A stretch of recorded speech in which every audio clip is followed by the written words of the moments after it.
What's up, guys? WhoNeedsMeta here with Kat again. We're going to be running down TenguMania number 2. We had 39 players here for the double elim tournament. We'll go through the top 4 as well as a couple other random deck lists and stuff like that, give our thoughts on the event. I streamed the entire thing with TCG Rewind on Tyler's Twitch. It was a lot of fun. It was a little over 10 hours of straight streaming. We were very, very tired afterwards, but seeing the winning deck play a bunch of times, which was a slow grind deck. We had like a 40-minute game 1 in the finals. But it was really cool. We'll get to the list. We'll start with 4th. Unless Cadigan would like to give his thoughts, because he played. I did play. I scrubbed out. I think I went like, what, 2-2? 2-2 with Piper? Yeah, with just more or less standard Piper. Nothing remarkable to say. I bricked a lot. I misplayed a fair bit. No, nothing special to say. It was fun though. We're a little out of practice on the format, weren't we? Yeah, and I picked a deck that wasn't really strong against the meta that was here. Which makes sense. So we'll get into 4th place. We have Crimson Typhoons Junk Doppel deck. This is a really cool list. 42 cards, which is pretty interesting. I like the main deck book here in order to turn down Thunder King and things like that. There is the debate between double and triple Junk Synchron. I'm on 3. He's on 3 as well, which is really cool. I was a big fan of that. Interesting to see the Scapegoat tech. I like that tech as well. Triple Tuning is another card that is a 2 or 3. I'm on 3. He's on 3. So you can needless to say, I like this list. I feel like you have to run 3 of the Searcher card. It loses to Thunder King. You can't play it. More dead cards. Because a lot of the other validity is I have Rhoda, so I can add this, but I feel like tuning is better than Rhoda because it gets I guess Rhoda gets you Doppel Warrior, which is like the other thing about it. So it's kind of 50-50. I would still play the Rhoda regardless, even though tuning can add quick draw, and then the mill can occasionally be relevant if you just like sack people. There are some builds that aren't on Tengu. I'm a Tengu guy. I know Tyler said that he was not really a big Tengu guy. I'm also a Decree in the main board as opposed to the sideboard person, but it's cool to see that they went with the Treacherous. We saw a lot of Treacherous at this event. Decks like Agents and other low trap decks were playing Treacherous Trap Hole in the main. We saw that a lot, and honestly, I'm pretty excited about it. The Chaos lists and stuff like that, too. There were so many Chaos lists playing Treacherous, so many Agent lists playing Treacherous. I've been on this card for a while. I don't know why a lot of people didn't play it. I know that there are some players who were... I know, like, Indicate has always been, like, if I'm picking one trap, it's Dust Shoot, which I understand that card is busted, but still... you have the 3 Thunder Kings in the side... Or not the Thunder King out in the side with Cyber Dragons. You also play Smashing Grounds with the high amount of Agents, the ability to hit Christia because it has a very high defense in 2300 is pretty relevant here. So I like that they even went out of their way to put debunks in there. Yeah. Debunk again to hit cards like Maxi and Herald. This deck is all gas. Maxi just ends it. Yeah, so your goal is to go super hard. Again, we don't have Quasar at the time, so we can't really go into that. There's also no Shooting Star Dragon. I just say I don't see a single Shooting Star here. He's got it in level order, which is how I do it. But yeah, unfortunately, no Shooting Star, which I guess makes sense. It is very difficult for it to come up, and I believe the replacement would most likely be something like Orient Dragon or Junk Berserker. If you play Scapegoat, you definitely play Junk Destroyer. This card works super well at clearing boards with Scapegoat. But other than that, I don't have too much more to say about it. It's really cool to see Quick Draw do well at this tournament. Big fan of this deck and playing it in general. It is a very difficult deck, so when you're playing like 7 or 8 rounds, you're going to misplay a little bit with it. It is a deck you have to play a lot and be very well practiced with. This is not an easy deck to play by any stretch of the imagination, so it's kind of why we don't play it on the channel very often, because it's hard and I'm stupid. It's like Dragon Ruler mirrors. Yeah, we don't do that here. We'll play Ravine Rulers eventually. Come on, buddy. We can do it. We'll attempt it again. Next up is the 3rd place list. This is Ladder Goat's Agent list. It looks fairly standard. The Trags are a little like it's debated. Yeah, with Trags with no Chaos Sorcerer. Yeah, Trags are kind of 50-50 for me. I typically don't include them. What I do like is the hand trap lineup of obviously the one on us with the 3 Heralds and the 2 Maxis. Herald is just really good at utilizing your dead fairies, cards like Venus and Earth that are, because like if you're out of Shine Balls or if you draw a Shine Ball, both of these cards are really good to search off Sangan. So Maxi and Herald being searchable off Sangan is obviously really interesting. And then the 3 upstarts playing a 37 card deck. Whenever I play a 37 card deck, I draw Shine Ball even more. I'm really good at that. But he did opt to go the full lineup of boss monsters with the double Christia. I'm personally on 2 Christia. I think this card is good at 2. It's a blowout in a lot of matchups. And even in when you're later in games, there are options where you'll have like Venus Gotchi and you just tribute summon. Like there are times when you'll do that where you'll just tribute summon for Christia when you don't have the 4 fairies yet. Sideboard rivalry is pretty interesting as well, because it locks you out of Gotchi, which is kind of the play. And it's weird with Tour Guide too. Yeah, and there's not too many like extract monsters you can go into. Like I think Wyvern's the only fairy in the extra deck. I like Gozen. I'm personally like on Gozen because it allows you to still summon BLS. It still works as well, but it's kind of, I guess, preference. But 37 card list, we see TT and Dust Shoot. These are typically going to be your most common if you're playing 2 traps, other than maybe Judgment Dust Shoot or potentially Beyond Treacherous, because a lot of lists play Treacherous in this format if you're on a low trap count. 3 MSTs to make sure the plays go through. No Book of Moon, which is I think Book of Moon was a card that was popular in retrospect, but certain decks just don't necessarily need that card. I feel like this is a boss monster deck, though. I feel like outing T-King is a good thing. I can also see that, but I can also see if you special summon a guy in the Thunder King, you just herald it. Yeah, you could do that too. This deck gets away with a lot because of Herald. Yeah, Herald is kind of cracked. And Maxi says draw cards. I can't remember if it was Ladder Goat that was in the event playing while we were on stream. He says, "Bro, this card says draw cards." I was like, he said the line, Bart. He said the thing. Say the thing. But other than that, Wyvern is actually kind of difficult to use because you pay for Venus, so you're kind of gonna be down in life. And you run Upstart. So Ancient Sacred Wyvern might be semi-situational, but you know, 7s are, I don't want to say super hard to make. He's also not on Birdman, which is not uncommon at this point. It's really good. It's iffy, I guess, because people will typically Valor the first Shine Ball. And again, it sucks against Maxi, so that's kind of what it is. We also see no Valors in the sideboard. You opted to go with Crows, which makes sense to go with Crow. Mind Crush is also a really, really skill-intensive card with you have to know the format because not a ton of decks search. So you may have to make a blind read on this one.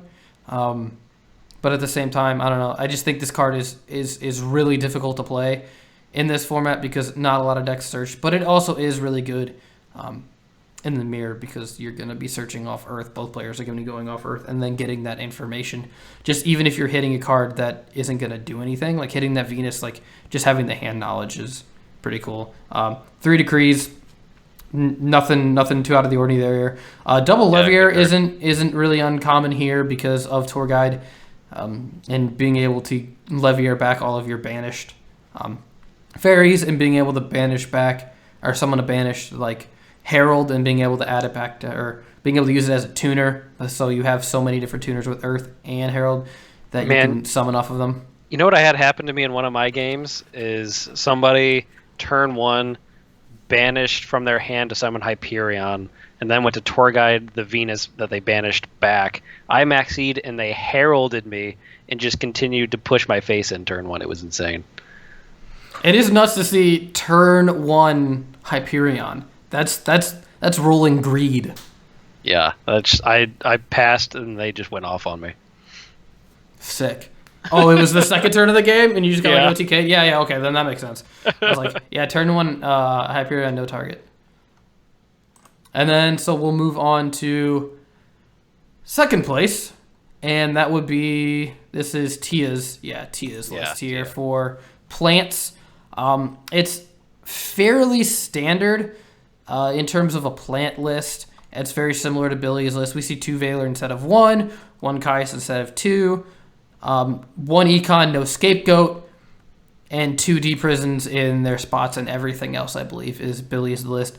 And then the extra deck, instead of Roach, we have Colossal Fighter for the main and side. So that's where we're deviating away from the list that won YCS Columbus, again, which is standardized. But I do see people trying to push this deck in more creative ways. I have seen lists with maxed Thunder King, maxed Caius, and not instead of traps, just playing like Vanity's Emptiness, which we've tried before, and it's hit or miss depending on what you're playing against, of course. This is a little more less matchup dependent, and you can kind of form your game plan how you see fit, which makes sense for, I wouldn't call this a large tournament, but large enough for this format at least.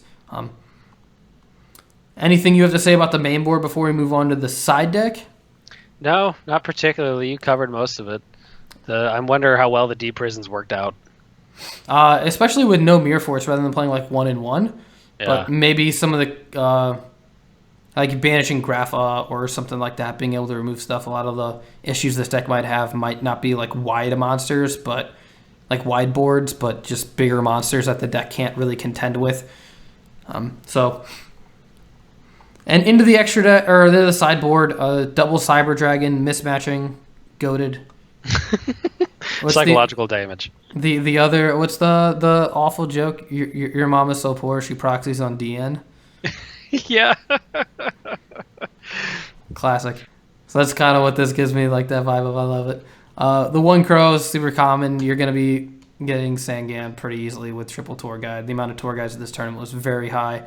One of the best card in order to it's good against like Hero Beat, and it's also very good against Thunder King. So I like Hero Beat. I think it's slept on. I want more people to play Hero Beat. I want to put this card in my Hero Beat list, actually. The Snowmans? Yeah, just like play like 1 or 2 Snowman, even though I'm on Skill Drain. We'll see. I think it's a water monster. It's 19. It outs Thunder King. And you could Miracle Fusion for Ab-Zero, and Ab-Zero's cracked, so. The 3rd Thunder King, I like the Smashing Ground to hit Christia's, just like Crimson. Copy of Closed Forest. This is any deck that plays AFD should be able to do this, where you can hit cards like Necro Valley and Gates, and then search this and be able to stun people with that. So Closed Forest is really good. You only need 1 with Ancient Fairy Dragon. Yeah, it probably sat there unused most of the tournament. I think there were, only 1 Gravekeeper, 1 Dark World player each? Something like that, yeah. 1 Debunk to push your plays through, double Dust, and then double Shadow Mirror for any of the dark decks. I don't know if you even bring it in against any of the Chaos builds, though. I feel like probably not. Yeah. You can stop like Chaos Sorcerer, but then again, it's still like a big monster, and it's probably typically just for like Dark Worlds. Yeah, and maybe even Gravekeeper because they're all dark. Yeah, you could stop Descendant from doing annoying things, and you stop Recruiter. I feel like it'd be good in that matchup. Makes sense. I think the only one that's not dark is, Commandant? I think they're all dark. No, Commandant's Earth. That's funny. And I think Believe Descendant's dark and Recruiter's dark, Spy's dark. But yeah, we'll get into so we're going to mention 1 deck in, I guess 2 decks in top 8 potentially. But 1 deck here, the X-Saber list, because this is the Burr version, the absolutely cracked Decree build, where end phase Decree or end phase got him, then flip Decree, and you just kind of just go off from there. Only 1 Boggart to play around Max C, but we're seeing like triple Paschal, which to me is wild. So many butts. Yeah. And then obviously you have the attack negation with Full Helm Knight, You have the floating power with your six floaters here, along with 2 giant rats. So you can and hamster. But these cards heavily utilize creature swap. Hamster gets you to Dark Soul early, and the earlier you can get to Dark Soul, the better your game is going to be. 2 copies of My Body, which is really wild because the deck doesn't play Warning. You're not really like hemorrhaging life too hard. I know a lot of people will crash Hemorrhage Blades and things like that, but you can afford to resolve one of these, and the deck does lose pretty hard to Dark Hole because you have so many recruiter monsters. Like you have 5 recruiters here that want to be destroyed by battle, and you can set up some pretty big boards that aren't protected, like Gothams, and in Hinley they have like no inherent protection. Barkin doesn't have protection from Dark Hole. We're also pretty sure this is Xaber Soza, and I don't think this card is legal for the format. Just ignore that. So like ignore it. I think it was also cracked. I think we saw it on stream. Was My Body negating Herald? Oh yeah, you can use My Body to negate Herald.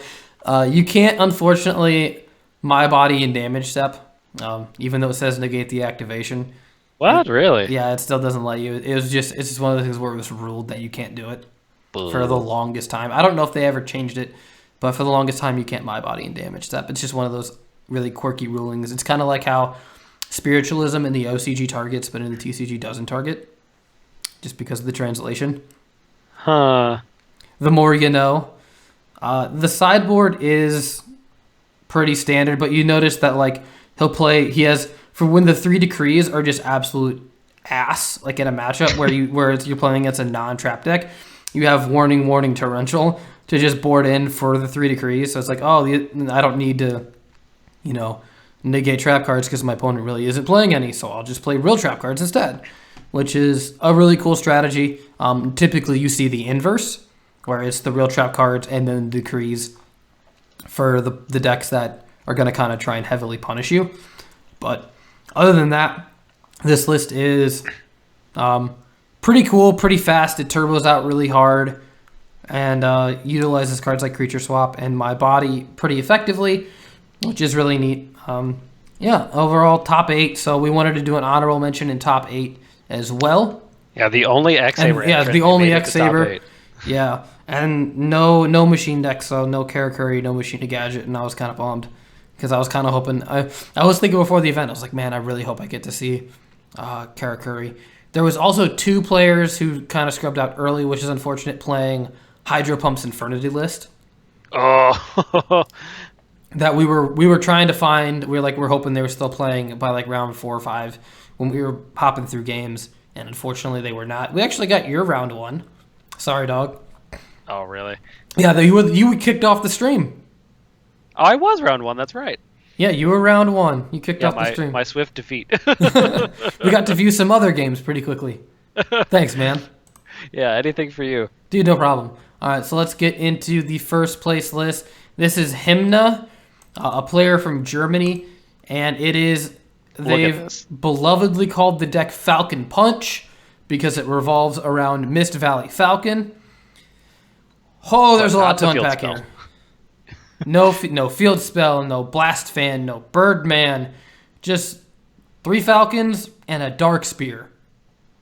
But this deck essentially, and he doesn't play Magic Planner. I forgot to ask about the Magic Planner, but there's a lot to unpack with this list. And for the big thing here is the Call of the Haunteds, the Fiendish Chains, and the Limit Reverses. You're going to be abusing them over and over and over again. And what you're going to do is you're going to use Dragoonity Dark Spear.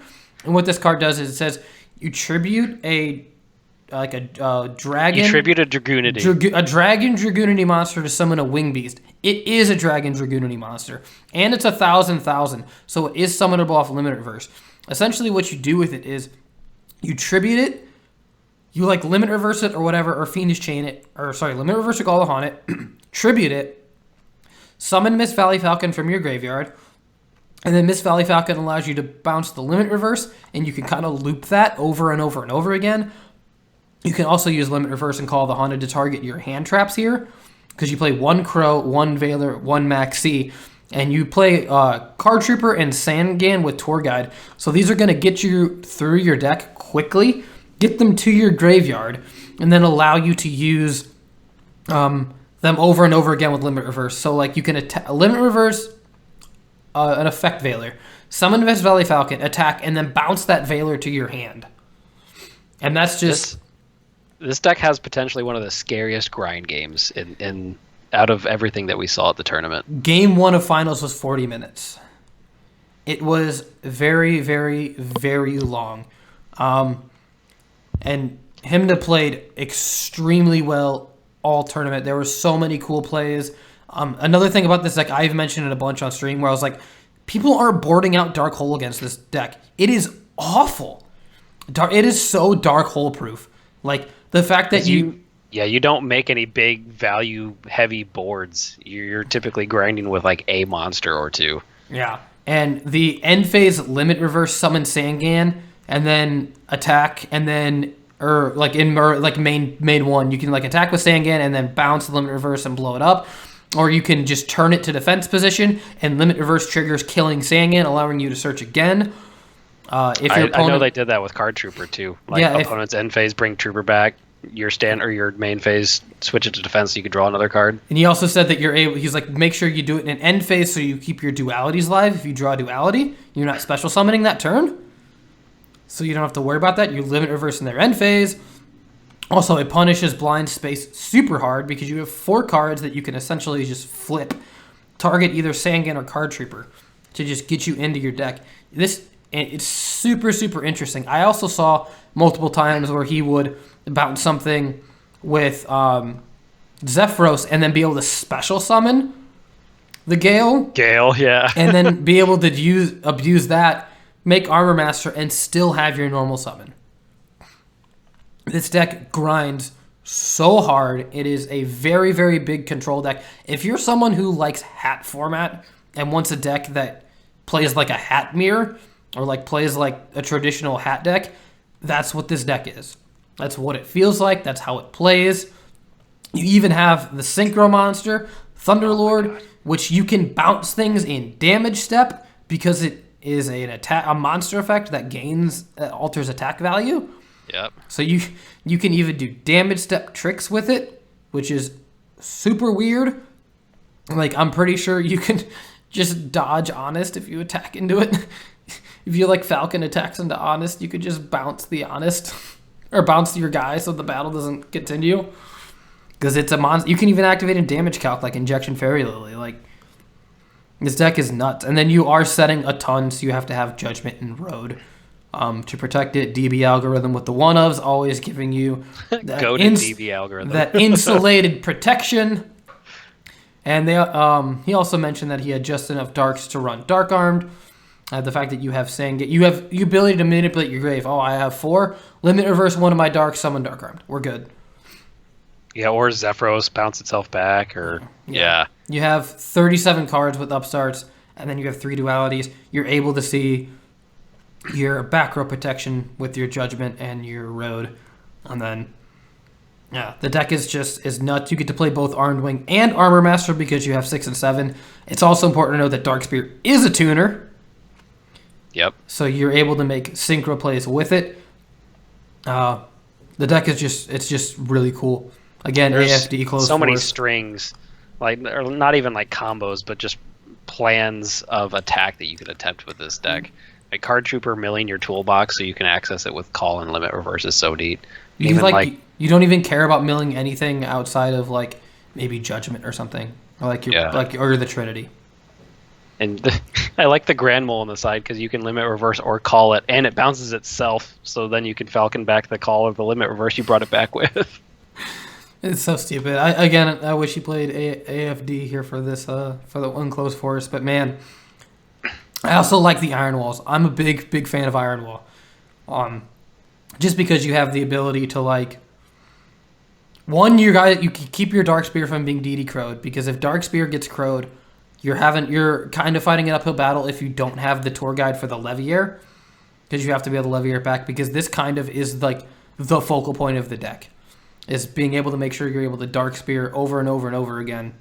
So I also saw him preemptively flip Iron Wall against his opponent who wanted to banish an agent from hand to summon Hyperion, and he just like in standby flipped Iron Wall, and they weren't able to summon that Hyperion. So all in all, really, really cool deck. Really, really cool idea. Big fan. I know saw so many people in the chat be like, I guess I got to buy Miss Valley Falcons. So it does feel really cool to be, as Cadigan would know, playing Dark Calling and doing well. Being responsible for people buying cards. So that always feels, it's always a really cool feeling. But we're going to flip it over to, it's not even Jank Corner. But it's just, this isn't even my jank corner. This is just my, hey, it's a different deck corner. But this is iDeath's Frog Monarchs, because he was able, I believe this made either top 8 or top 16. But we see something, like, you have to tell me this card again, like Marionette. That is Marionette Might. Might. And it's Puppet Plant. But for fiends and zombies. Is there anything interesting that you saw in this list other than the fact that it was playing no trap cards and he didn't opted to go with the discard route that we would potentially see? The Thunder Kings in the main are interesting, but not like completely mind blowing to me. I think it's just a meta call. T-King is one of the best normal summons in the format besides like Tour Guide. Yeah, Spirit Reaper as well, being able to like be used defensively and offensively. Yeah, like if you have Spirit Reaper set, they attack into it, you get your Treeborn, you cast whatever monster they have, and then you just pick a card out of their hand. Like, solid in theory. I also would like to know what fiend or zombie he was afraid of. That's what I want to know. I feel like it has to either be for the big chaos hand traps, like Trag and Gores, or for like Vanity's Fiend. I don't think we saw anybody else on Vanity's Fiend in the side though.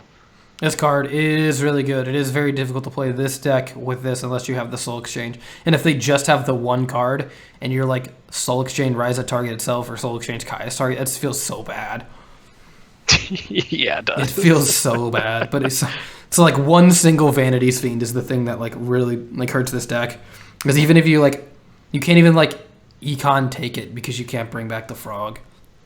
He's also on Burial on the side. This is an Edison thing that I'm really happy is making it over to Tengu era frogs. Again, we get Ronin Tonin in this format, but we lose Substitoad. So Dupe Frog isn't as good. Like the Dupe block isn't as relevant, but with Thunder King being so good, the ability to just set Dupe Frog is a kind of a cool play when you don't have Swap Frog. And then if you have something in your graveyard, you can add it because Thunder King can't stop the graveyard add, which is cool. And of course, you need more frogs to make use of Ronin Tonin when you're playing double Lad. Yeah, I bet Lad was probably really solid against all the monster decks. Yeah, Lad is very, very, very good against a lot of decks. And there you don't have to worry about the amount of Treeborn Frogs in this format, or as you say, like Perfect Circle format, or like Edison format, where, again, Quick Draw even burns out Lad. The Treeborn burns out Lad. So in this format, Lad is just, it's going to stick more and it's going to have more staying power, I believe. Yeah, on average. So that was TenguMania 2. Thanks for everybody for playing. If you came in and checked out the live stream, it was really cool talking with you guys over on TCG's live stream. But that's going to do it for us for this edition of Retro Report. We really hope this format continues to grow. It is one of our favorites, if not our personal favorite format. We played a ton. Cadigan, we are going to be playing this weekend, am I correct, in YCS Providence for Format Library? I'm trying to think of something spicy for it. We're going to be, again, we can never play anything normal.